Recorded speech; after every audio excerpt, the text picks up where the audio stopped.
in the Australian context, it was quite high. And, when we look back through history, we've got the GST period where we've seen inflation at 6.1%. And then before that, it's really the 1990s. So Q4 1990 was the last time we've seen inflation this high in an annual sense. So it really is a once-in-a-generation rise in inflation.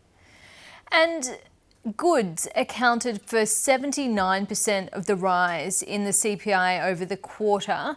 What's that telling us about the possibility of a wage price spiral breaking out in Australia? In terms of the dynamics of inflation, yes, you're right. The goods side has been accelerating quite dramatically, and that's really a supply and demand imbalance globally. We get most of our goods from foreign providers through imports, and those prices have been rising and supply chains have been interrupted. So we saw a marked acceleration in goods prices and in tradables inflation, which was around about 8% year on year. What we are yet to see is how those prices that are coming from retailers, et cetera, flow through to wages. Now, we've got a lot of anecdotes. We've got business surveys. We've got the RBA's liaison program, all telling us that wages are accelerating with the unemployment rate just so low. But what we haven't seen yet is the official data recording those observed wage increases through the wage price index. That's still sitting just below 2.5%. We expect that to accelerate, and that would be a good thing. So people are fending off these cost of living increases. It's unlikely, though, that we'll see a wage price spiral because we just think that the pressure isn't there as yet to get that sort of 1970s outcome. And what kind of factor do services usually have when inflation for services, which didn't make up nearly as much of the inflation as goods did, what kind of factor does services inflation generally have when it comes to wages? Well, the services side is usually more linked to wages. Australia is very much a services economy, a services-based economy. So, inflation in that space is usually more closely linked to wage pressures. So, what we're seeing there is a little bit more modest because we're not having the supply chain interruptions in the services side of the domestic economy as we are in the goods side. And that's obviously as the economy has opened up from pandemic lockdowns and so forth. So, we're going to see a situation where, wages will put pressure on those services side of inflation as they accelerate. But as I said, that's a good thing. It's what we should be hoping for in terms of households being able to fend off cost of living increases and also interest rate increases from the Reserve Bank. Well, Jim Chalmers, the Treasurer today, pointed to the fact that wages are going to be trailing inflation for quite some time. The wage price index comes out on the 17th of August. What are you expecting? Well, we hope that there will be further increases in the wage price index. As I said, it's at 2.4% in the private sector. We hope that it gets up to 3.5% over the coming sort of 6 to 12 months. And that's really what we need to see. We've got the unemployment rate in place that should set us along that path to get the wage growth that we need to see in the Australian economy to have a sustainable economic growth path in 2023 because it's largely based off the household consumer. But we do have negative real wages, and we will have negative real wages for an extended period of time, particularly if the Reserve Bank's forecast of 7% inflation comes true. So that's really something that's going to weigh on the consumer sector, and it's probably a little bit of a caution for the economic outlook in 2023, is that we have consumer sentiment right now that is quite negative. We have real household incomes that will also be negative. We have wealth falling because people's house prices are starting to fall. So it's a real test for the consumer sector and how they will respond in 2023. And, they need the wage growth to back up the spending that they might do. So it's a fine balance that the RBA is navigating. Do you think we'll still see a 50 basis point increase next week? Yeah, I think the Reserve Bank will deliver on further rate increases, and what these inflation data have told us is that the Reserve Bank's likely to go 50 basis points at its August meeting. anyone that was thinking about or toying with a 75 basis point move from the RBA has wound that back on the basis of these slightly weaker than expected inflation figures. So you won't see the Reserve Bank doing what the Fed will likely do and raise interest rates 75 basis points. And I think what the Reserve Bank will do will try and get the cash rate to what it thinks is a neutral level, around about 2.5%. And then what I think it should do is, pause for some time, whether that be sort of a 3-month, 6-month pause, just to see what the impact of its policy might be, because it's really raising interest rates at a pace where it's not getting much new incoming data on just what's happening in the economy. So to my mind, they'll get to 2.5, and then that a prudent central bank might pause there and see what the effects of its policy are. And on that point about data, we know the CPI comes out quarterly. There has been a mention today from the ABS that we might see a paper about more frequent data. What's your view? Should it be monthly? Well, economists have been desperately looking for a monthly CPI in the Australian context. We are one of the few countries in the world that still has a quarterly CPI, and it's not timely enough, I guess, particularly for policymakers to be making these decisions where they're raising interest rates so aggressively. They really need a more timely measure of inflation that they can reassess, fine-tune policy and be much more nimble. And that's really the underlying point. These policy decisions need to be informed, and a quarterly CPI, while it is obviously complete, it is more useful, it rarely gets revised too much.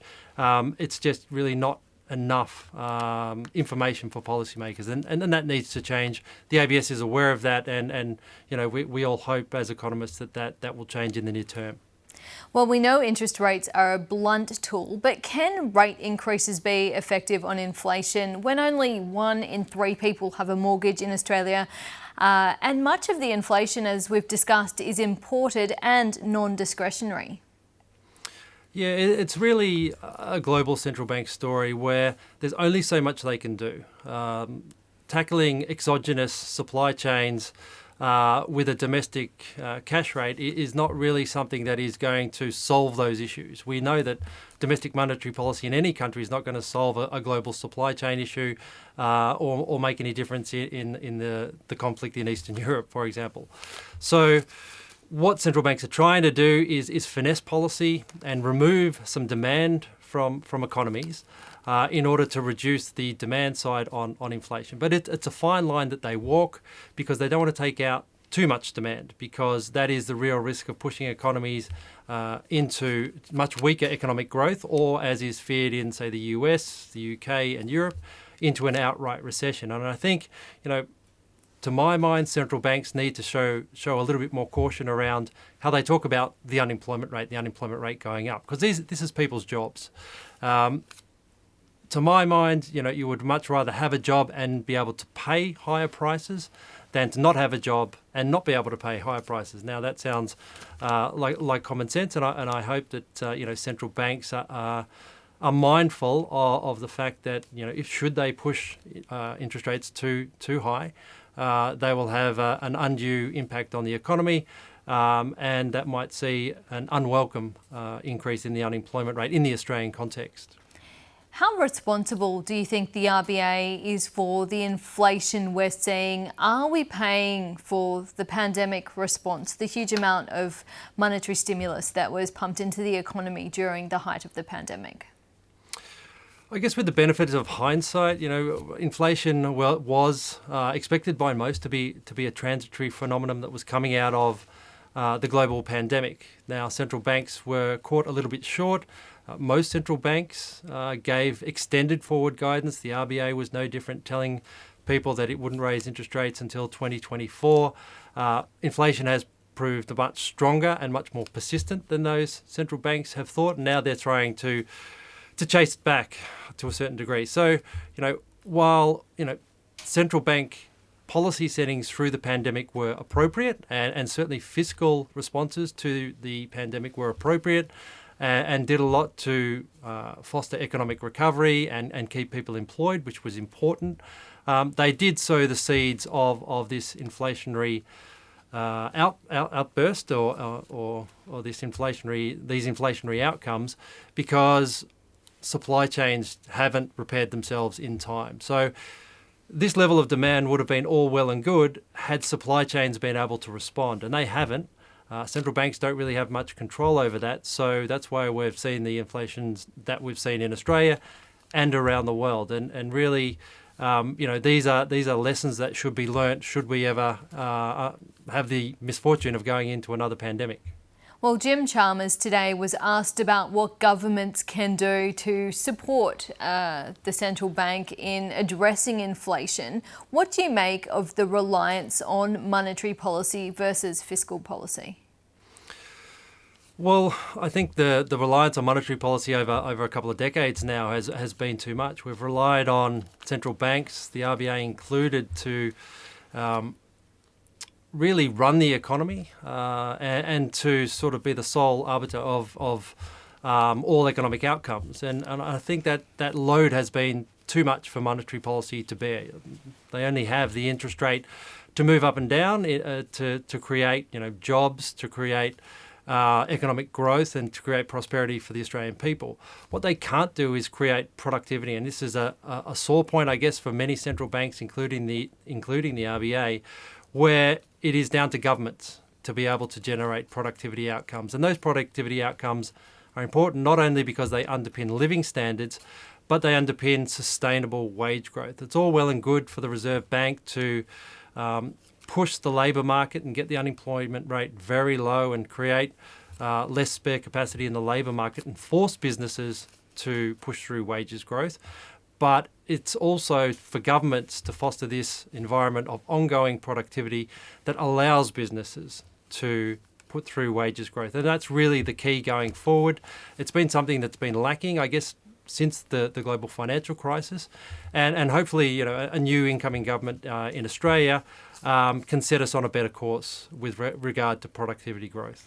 A report out yesterday, co-authored by Graham Wheeler, the former governor of the Reserve Bank of New Zealand, argues that central banks misread their power over inflation. Do you think that's right?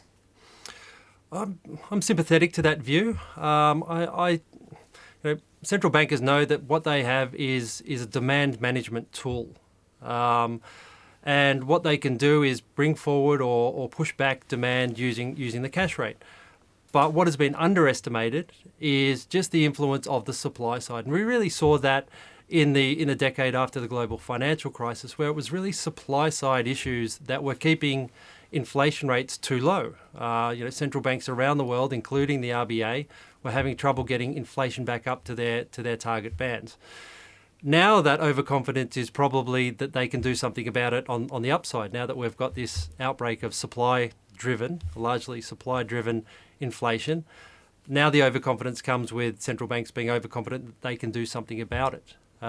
So to me, this is a situation where central banks find themselves in a situation where their demand tool is pushing against the supply side, and the supply side has proven stronger on both the downside and the upside. And really, again, it gets back to what governments can do about it, because the supply side is really driven by decisions by governments, and productivity is a very big part of that puzzle.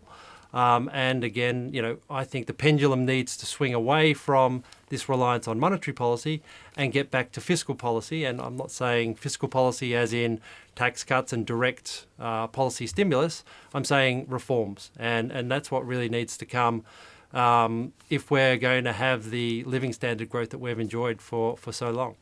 Do you think there's a risk that the RBA will overshoot? There's certainly a risk that the RBA will overshoot. There's a risk that all central banks overshoot. And indeed, in the US context, markets are pricing for that overshoot and expecting recession, and that the Fed will have to wind back its pretty aggressive moves on the Fed funds rate. I hope the Reserve Bank, as I said earlier, finds itself at a level of interest rates where it pauses and assesses the impact of its policy settings when it gets to around a neutral level, and doesn't overshoot, because I think what it will find itself in the position of being is it will raise interest rates and then find itself easing again. and some economists are expecting that. We don't know what the appropriate neutral level of interest rates is in the economy, so the risk that the RBA goes above that level is there, and that's why I think after this 50 basis point move in August, maybe the Reserve Bank should start slowing the pace of rate hikes to that eventual pause and just see what the impact of its policy actually is going to be through the first part of 2023. Alex Joyner, thank you so much for talking to me. Appreciate your time, Alicia.